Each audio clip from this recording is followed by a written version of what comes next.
welcome to the 4th episode of Easy Like a Sunday Story. Firstly, just want to say I hope that you've had a good week, and thank you so much for sharing, liking, comments and all of the lovely things that you've been saying about the YouTube channel. It really does make a difference when you share things, and things have been really well received, which has been absolutely lovely. Please continue to do so, because the whole point of this is to hopefully bring a little bit of light and escapism into what are quite difficult days at the moment. So the more people that see them, the better it is. So thank you for that, and please keep sharing. So I won't go on too much.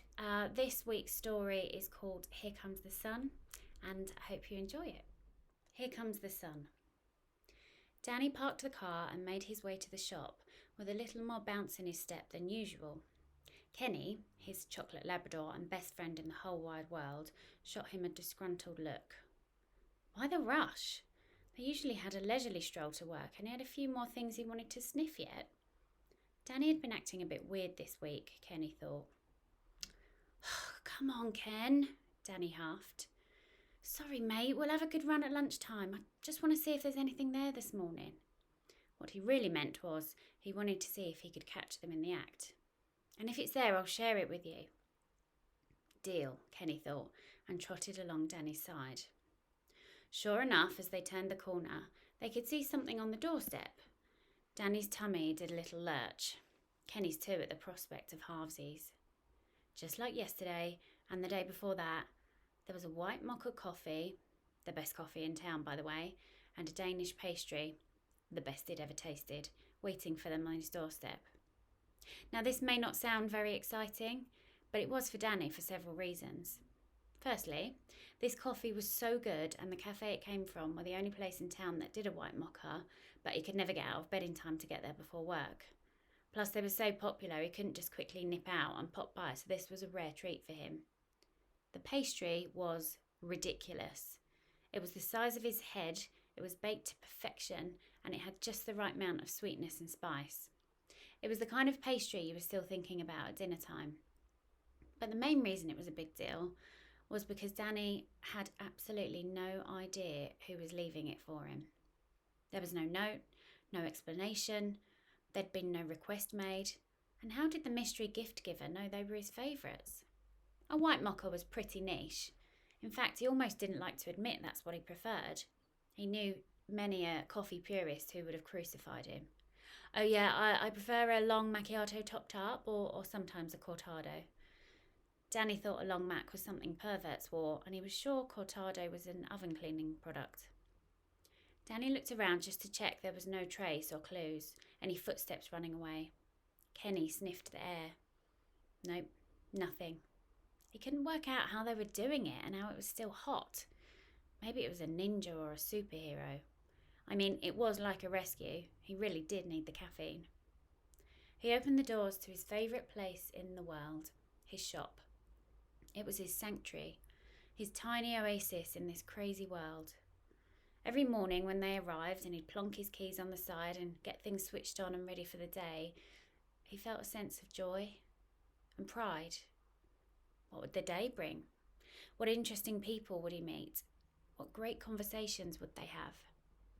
The shop was called Wax and Picks, and it sold the two things that were Danny's passions, vinyl records and his own photographic prints. He was going to call it Flipside Exposure, but it reminded him of being a teenage boy doing moonies outside the local girls' school. He nearly called it Spin Back and Shots. In fact, he did for 2 days, but people thought it was a student bar to get wasted in. But Wax and Picks was just perfect, and no wonder he loved it so much. It wasn't a job for him, talking to like-minded people about his work or about the work of great musicians. He was always learning or hearing stories about rare pieces from customers. They'd tell him when they might have travelled to see so-and-so, or how they'd met this great or that great at the stage door or after parties. It was his dream, really. And he was so proud of how he'd built it up and what he'd achieved. And he never saw it coming. It was funny how things worked out. He'd been a carpenter before. But a few years ago, when things all went a bit wrong and Danny struggled, he wondered what life was all about. But sometimes, When something happens that makes you question everything, you can come up with some pretty out there answers. And in a bid to do whatever he could to make himself happy, he decided to do what he wanted, to create something out of his two loves, music and photography. And he was an amazing photographer, and natural. He dabbled for years, but then he researched and he read and he took courses, learned from others, and just got better and better. His work was special. It was beautiful, but it had a darkness and an edge that made it different from the others. It had emotion, some pain, but strength. His work popped, spoke to you. Yes, we might all gasp and appreciate the beauty of a glorious sunset shot, but Danny's would make you think about why you might go there to look at it. For love or longing or growth. People would regularly be brought to tears with his work. It wasn't that they were sad, it was just so powerful, moving. Then usually right after the tears, they'd be moved to buy the print. So things were going well. When the morning checks were done, Danny and Kenny took a seat and shared the Danish. It was so good. He almost didn't want the mystery solved because he didn't want the drop-offs to end. Just before they devoured it, he lined up a shot with the mocha, the pastry, and he chose a sleeve of a record. He put his Fujifilm mirrorless camera on the table. It had such a great vintage look and would be perfect for the shot with the morning light beaming through the window. The table was a rustic wax oak full of character, and so was so good for shots like this. By this time, Kenny was letting out an extended whimper with the pain of waiting for his half of the Danish. He put a paw on the table as a bargaining tool, and it added to the scene perfectly. Using his Leica, the god of all cameras, Danny got up on the chair to give him the best angle and took the shot. Perfect. He put the record on, sat with his coffee and shared his pastry, transferring the picture to his phone to upload it to Instagram. The song was a special one for him. And Kenny, actually. He stocked a wide range of music styles, funk, soul, jazz fusion, blues, afrobeat, country, but the choice this morning was a classic. Here Comes the Sun by George Harrison. Well, the Beatles. It was on the 1969 album Abbey Road. For a long while, Danny hadn't been able to listen to that album.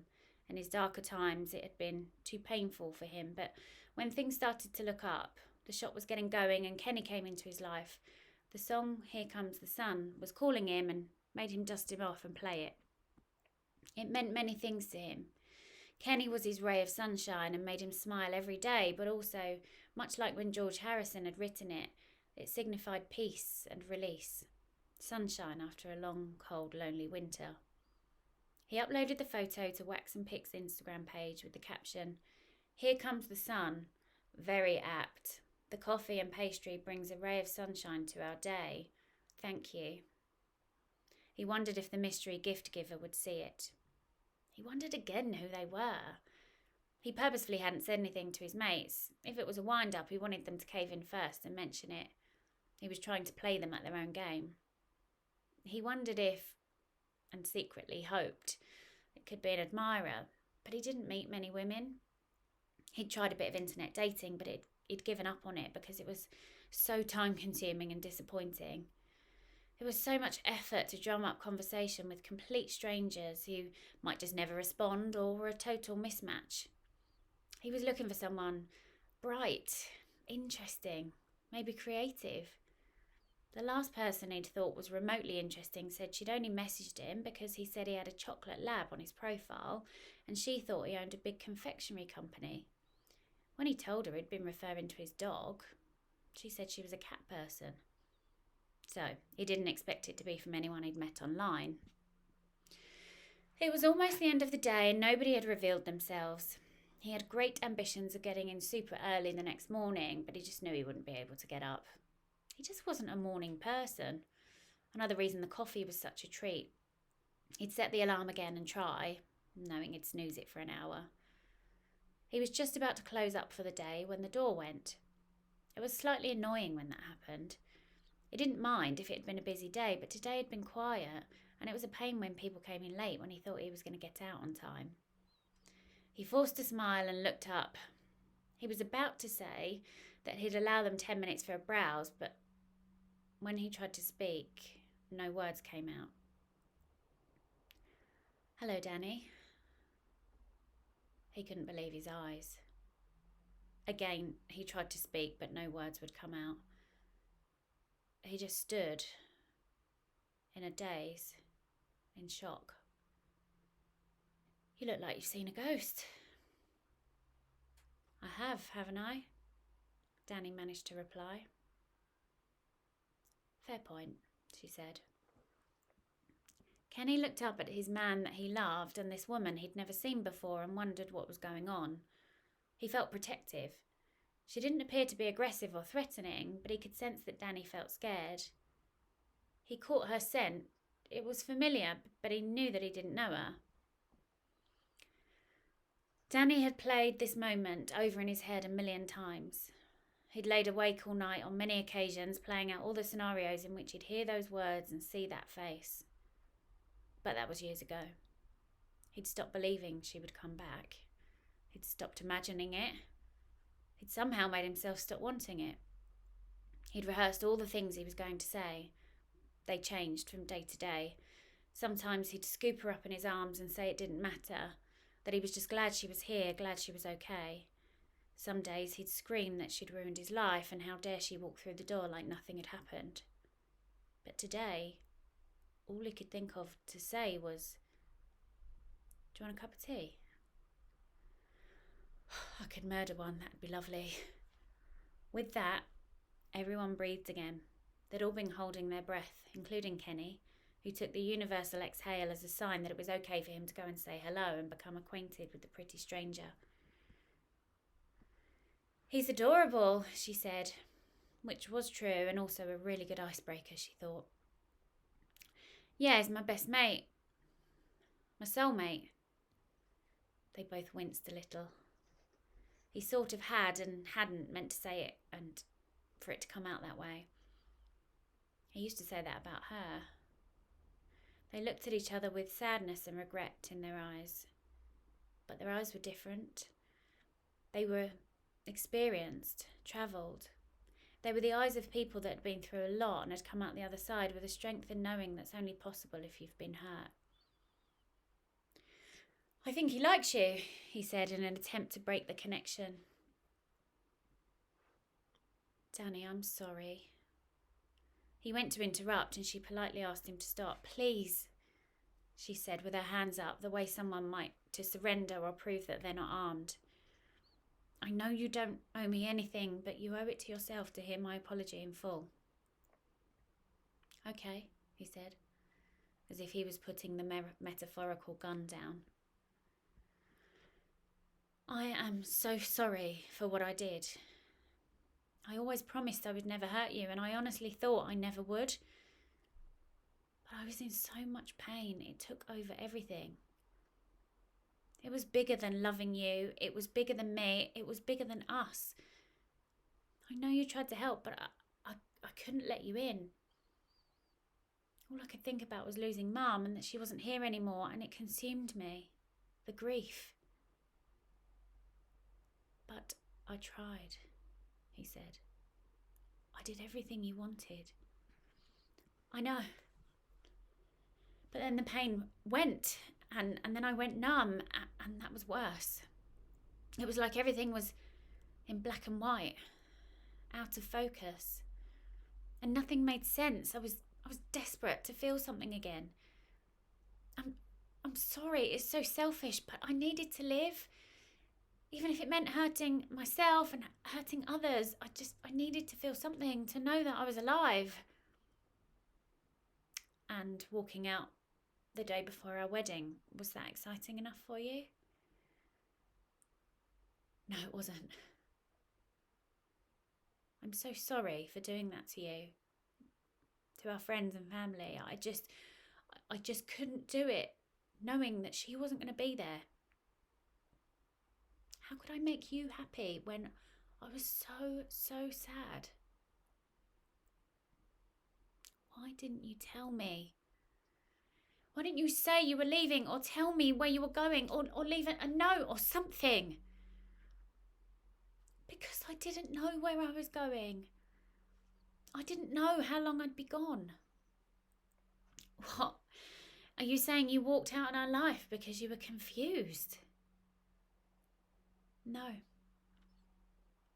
That's the thing, I wasn't. I wasn't confused. It was the most sure I'd ever been. It just became clear. The only thing that I knew was that I needed to be somewhere where I wasn't grieving for my mum, where people didn't know what happened, where nobody knew that old me. I needed to be anonymous, invisible. Well, you got pretty good at the invisible thing. I thought it was Batman leaving me coffee, Stanley said. Still hot, but when I looked around, you were nowhere to be seen. She let out a little laugh and their eyes met. Warmer this time, softer, and his stomach did a somersault.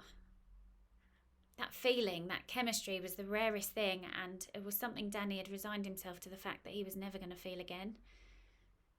It was sad that a man in his early 30s was happy to never fall in love again, but he was sure he'd meet someone at some point, but he almost didn't want this connection, this electricity.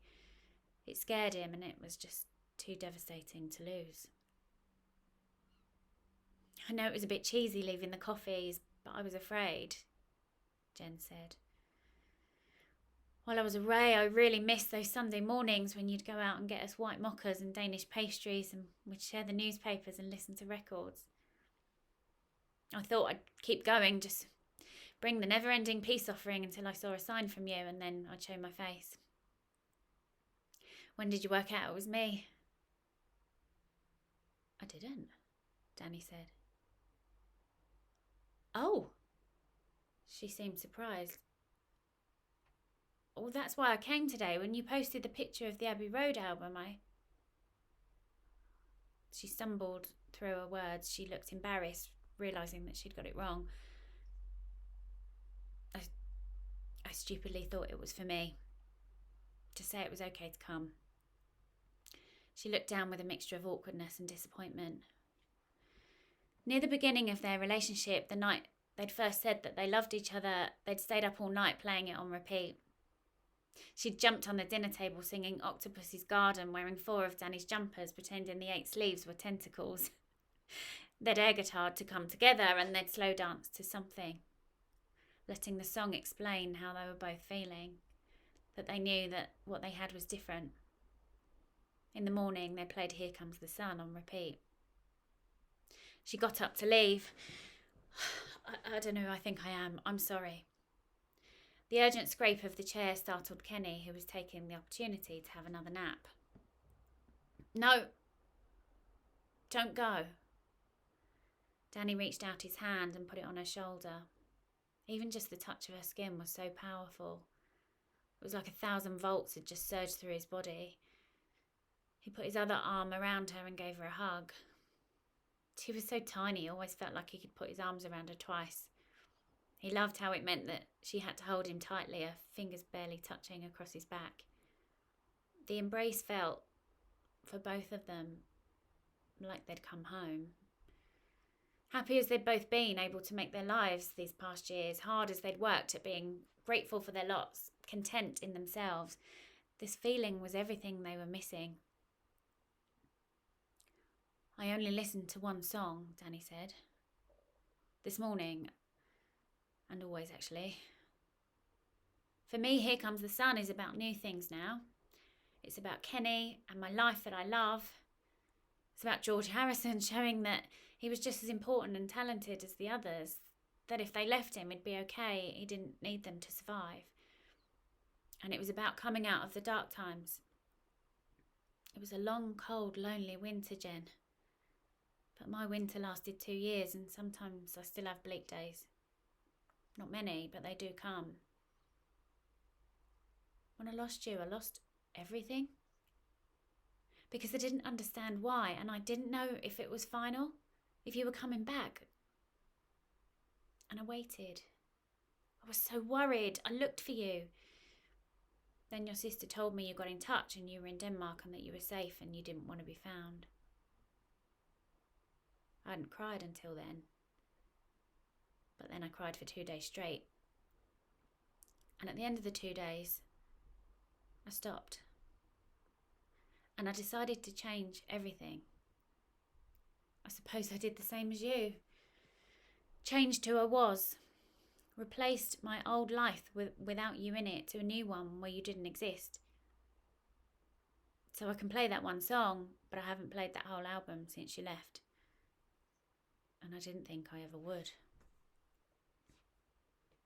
I haven't either, Jen said. I'd love to hear it again.